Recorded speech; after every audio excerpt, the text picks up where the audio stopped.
Hi friends, welcome to news pocket. ప్రస్తుతం బీహార్లో ఎన్నికల పోరు రసవత్తరంగా సాగుతుంది. మొత్తం ఆ రాష్ట్రంలో 8 పార్టీలు పోటీ చేస్తూ ఉన్నాయి. ఇటు ఎన్డీఏ కూటమిలో ప్రధానంగా 3 పార్టీలు ఉంటే, అటు ఇండి కూటమిలో ప్రధానంగా 2 పార్టీలు ఉండటంతో పాటు ఓవైసీ అండ్ ఈ విధంగా ప్రశాంత్ కిషోర్ ఇలాంటి వాళ్ళు కూడా పోటీ చేస్తూ ఉండటంతో బీహార్ ఎన్నికలు చాలా రసవత్తరంగా మారుతున్నాయి. అంతేకాకుండా ఈ ఎన్నికలు దేశవ్యాప్తంగా ఒక నరేటివ్ను క్రియేట్ చేయడంలో కీలకంగా ఉపయోగపడనున్నాయి. ఎందుకంటే ఒకవైపు కాంగ్రెస్ పార్టీ ఓట్ చోరీ అంశాన్ని పెద్ద ఎత్తున ప్రచారంలోకి తీసుకెళ్ళింది.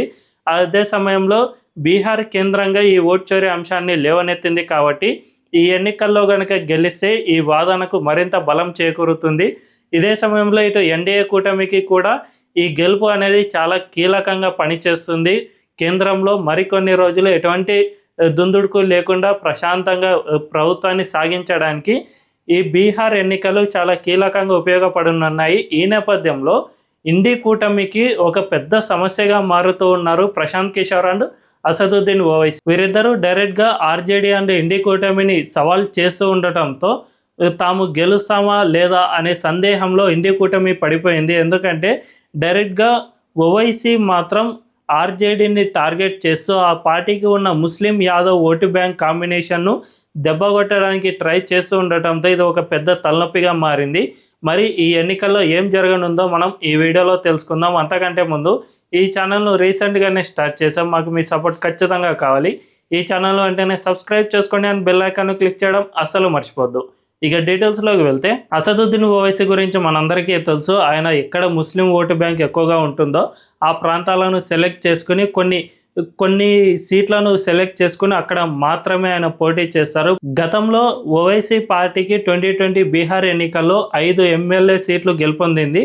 ఇది సీమాంచల్ ప్రాంతంలో ఈ ఎమ్మెల్యే సీట్లను గెలుపొందింది. కానీ ఈసారి మిథిలాంచల్ ప్రాంతానికి ఓవైసీ మల్లుతున్నట్లు మనందరికీ స్పష్టంగా అర్థమవుతుంది. మిథిలాంచల్లో 4 ఎమ్మెల్యేలు తమ పార్టీ తరపున పోటీ చేస్తారు అని ఓవైసీ ఇప్పటికే ప్రకటించారు. దీనికి ప్రధాన కారణం ఏమిటంటే, సీమాంచల్లో ఓవైసీకి సంబంధించిన పార్టీ గెలుపొందాలంటే అక్కడ గతంలో చాలా వరకు ఫేక్ ఓట్లు అనేవి ఉండేవి. ఈ ఎస్ఐఆర్ రీసెంట్గానే బీహార్లో జరిపారు. కాబట్టి ఈ ఎస్ఐఆర్ ప్రక్రియలో ఎక్కువగా బీహార్ మొత్తంలో ఈ సీమాంచల్ ప్రాంతంలోనే ఎక్కువగా ఓట్లు క్యాన్సిల్ అయ్యాయి. కాబట్టి ఇక తన పార్టీ గెలుపొందుతుందా లేదా అనే సందేహంలో పడినట్లు కనిపిస్తుంది. అందుకే ఓవైసీ ఇప్పుడు మిథిలాంచల్లో చేంజ్ అయినట్లు కనిపిస్తుంది. అయితే ఈ మిథిలాంచల్లో ఆర్జేడీకి చాలా ఓట్ బ్యాంకు, చాలా పటిష్టమైన ఓట్ బ్యాంక్ ఉన్నట్టు స్పష్టంగా తెలుస్తుంది. ఇక్కడ ఎక్కువగా ముస్లిం ఆధిపత్యం ఎక్కువగా ఉంటుంది. కాబట్టి ఈ ముస్లిం యాదవ్ కాంబినేషన్లో ఆర్జేడీ గెలుపొందాలని భావిస్తూ ఉండగా వీరి ఓటు బ్యాంకుకి ఇప్పుడు ఓవైసీ వచ్చి గండి కొడుతున్న పరిస్థితి నెలకొంది. నిజానికి ఓవైసీ ఈ ఇండి కూటమిలో చేరి కొన్ని సీట్లను తీసుకోవాలని భావించారు. కానీ ఇండి కూటమిలో ఆయన్ను ఎవరు చేర్చుకోలేదు. ఎక్కువగా సీట్లను అడిగే అవకాశం ఉంటుంది అనే ఉద్దేశంలో భాగంగా ఆయన్ను తీసుకోవడానికి ఆర్జేడీ అండ్ కాంగ్రెస్ ఒప్పుకోలేదు. దీంతో ఓవైసీ ఇప్పుడు ఆర్జేడీకి ఎదురు తిరిగిన పరిస్థితి కనిపిస్తుంది. ఈ ఆర్జేడీ వల్ల రాష్ట్రం ఎప్పుడూ బాగుపడదు. ఆ పార్టీ ముస్లింలను వాడుకుంటుందే తప్ప ముస్లింలకు ఎటువంటి న్యాయం చేకూరడం లేదు. బీహార్లో 19% ముస్లింలు ఉన్నా కూడా వాళ్ళకు ఒక్క ముస్లిం ప్రతినిధి కూడా ఎవరు లేరు రాష్ట్రంలో. కాబట్టి నేను ఖచ్చితంగా పోటీ చేసి ఆర్జేడీని ఓడించి తన పార్టీకి సంబంధించి కొంతమంది ఎమ్మెల్యేలను గెలుచుకుంటాను అని చెబుతూ ఉన్నారు. ఈ నేపథ్యంలో రాష్ట్ర వ్యాప్తంగా కనుక ఓవైసీ పోటీ చేసేది ఖచ్చితంగా ఆర్జేడీకి సంబంధించి ముస్లిం యాదవ్ ఓటు బ్యాంకుకు పెద్ద గండి కొట్టే అవకాశమే కనిపిస్తుంది.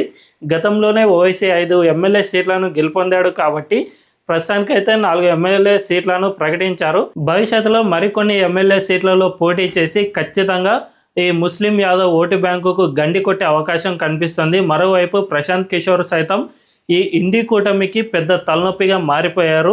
మనందరికీ తెలుసు, ప్రశాంత్ కిషోర్ ఒక పొలిటికల్ స్ట్రాటజిస్ట్. ఆయన గతంలో ఎన్నో పార్టీలను గెలుపొందేలా చేసిన చరిత్ర ఆయనకు ఉంది. కాబట్టి ఈసారి ఆయనే స్వయంగా బీహార్ ఎలక్షన్లలో పోటీ చేస్తూ ఉన్నాడు. ఈ నేపథ్యంలో ప్రశాంత్ కిషోర్కు సంబంధించిన జన్ సురాజ్ పార్టీ బీహార్ మొత్తంలో 243 అసెంబ్లీ స్థానాల్లో పోటీ చేస్తుంది అని ప్రశాంత్ కిషోర్ ఇప్పటికే ప్రకటించేశాడు. దీనివల్ల అక్కడక్కడ 1 or 2% ఓటు బ్యాంకును గండి కొట్టినా కూడా ఇది భారీ చేంజ్ని చూపించే అవకాశం ఉంది.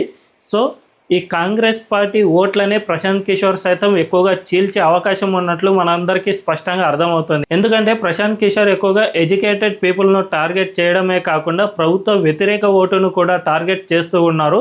అండ్ ముఖ్యంగా ఈ ఎన్నికల్లో కులాలు మతాలు ఎటువంటి కాంబినేషన్ ఏమీ లేకుండా జస్ట్ ఈ కాంబినేషన్స్ అంటే ఎడ్యుకేటెడ్ పీపుల్ను టార్గెట్ చేస్తూ ఉన్నారు. అదే సమయంలో యాంటీ ఇన్కంబెన్సీకి సంబంధించిన ఓట్లను టార్గెట్ చేస్తూ ఉన్నారు.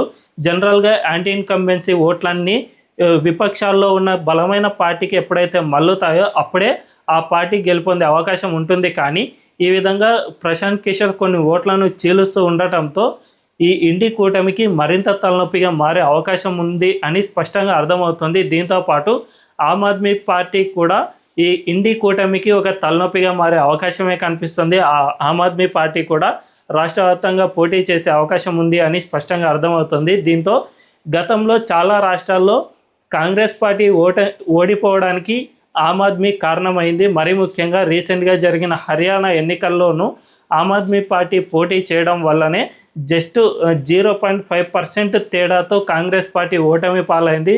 సో అదేవిధంగా బీహార్లో జరిగినా కూడా ఇది భారీ చేంజ్నే కనిపిస్తుంది. దీనివల్ల ఇండి కూటమికి పెద్ద తలనొప్పిగా మారే అవకాశం ఉంది. ఇప్పటికే సర్వేలు ఒకవైపు నితీష్ కుమార్ను ప్రజలు ఎక్కువగా యాక్సెప్ట్ చేస్తూ ఉన్నారు అని చెబుతూ ఉన్నాయి. నితీష్ కుమార్కు 45% కంటే ఎక్కువగానే ఆయనను సీఎం కావాలని అందరూ కోరుకుంటూ ఉన్నారు. అదే సమయంలో మోదీ చరిష్మా ఈసారి బలంగా వినిపించనుంది. బీహార్లో రీసెంట్గానే మహిళలందరికీ 10,000 రూపాయలు డైరెక్ట్గా బ్యాంక్ అకౌంట్కు ట్రాన్స్ఫర్ చేయడం, దీనివల్ల మహిళలు కూడా మోదీకి ఎక్కువగా ఓటు వేసే అవకాశం ఉంది అని స్పష్టంగా సర్వేలు సైతం చెబుతున్న పరిస్థితి అక్కడ నెలకొంది. కాబట్టి ఈసారి ఖచ్చితంగా ఎన్డీఏ కూటమికి ఎడ్జ్ ఉందని చెప్పవచ్చు. సో ఒకవేళ కనుక ఎన్డీఏ కూటమి కనుక గెలిస్తే ఇది ఖచ్చితంగా ఇండి కూటమికి పెద్ద మైనస్ పాయింట్గానే మారనుంది. గతంలో ఆర్జేడీకి బీజేపీ కంటే 3 సీట్లు ఎక్కువగానే వచ్చాయి. ఆర్జేడీకి 75 సీట్లు అక్కడ గెలుచుకుంది. కాబట్టి ఈసారి ఆ సీట్లు కూడా రావు అని స్పష్టంగా అర్థమవుతుంది. వీటిలో మరిన్ని తగ్గిన ఒక 50 వరకు ఆర్జేడీ గెలుచుకుంటుంది. అదే సమయంలో కాంగ్రెస్ పార్టీ ఒక 20 లేదా 30 స్థానాలను గెలుచుకుంటే అదే ఎక్కువ అని సర్వేలు సైతం చెబుతున్న పరిస్థితి నెలకొంది. ఇదే కనుక జరిగితే బీహార్ ఎన్నికలు దేశవ్యాప్తంగా ఒక పెద్ద గేమ్ చేంజర్గా మారనున్నాయి. రాహుల్ గాంధీ చేస్తున్న ఓట్ చోరీ ఆరోపణలు మొత్తం ఇక్కడ భూస్థాపితం అయిపోతాయని మనందరం స్పష్టంగా చెప్పుకోవచ్చు. అంతేకాకుండా కేంద్రంలోని ఎన్డీఏ కూటమి ప్రభుత్వానికి సైతం ఎటువంటి ధోకా లేకుండా 2029 వరకు ఆ పార్టీ అధికారంలో కొనసాగే అవకాశం ఎంతైనా ఉంది అని మనకు స్పష్టంగా అర్థమవుతుంది. మరి బీహార్ ఎన్నికల్లో ఎవరు ఏ పార్టీకి ఎక్కువ సీట్లు వస్తాయి, ఎవరెవరు ఏ పార్టీ వెనుక ఉంటారు, ఏ పార్టీ గెలుస్తుంది అనే విషయం తెలియాలంటే ఖచ్చితంగా ఎన్నికల రిజల్ట్ వచ్చే వరకు వేచి చూడాల్సిందే. ఈ వీడియో కనుక మీకు నచ్చినట్లయితే ఖచ్చితంగా మా ఛానల్ను సబ్స్క్రైబ్ చేసుకోండి అని బెల్ ఐకాన్ క్లిక్ చేయడం అస్సలు మర్చిపోవద్దు. Thank you.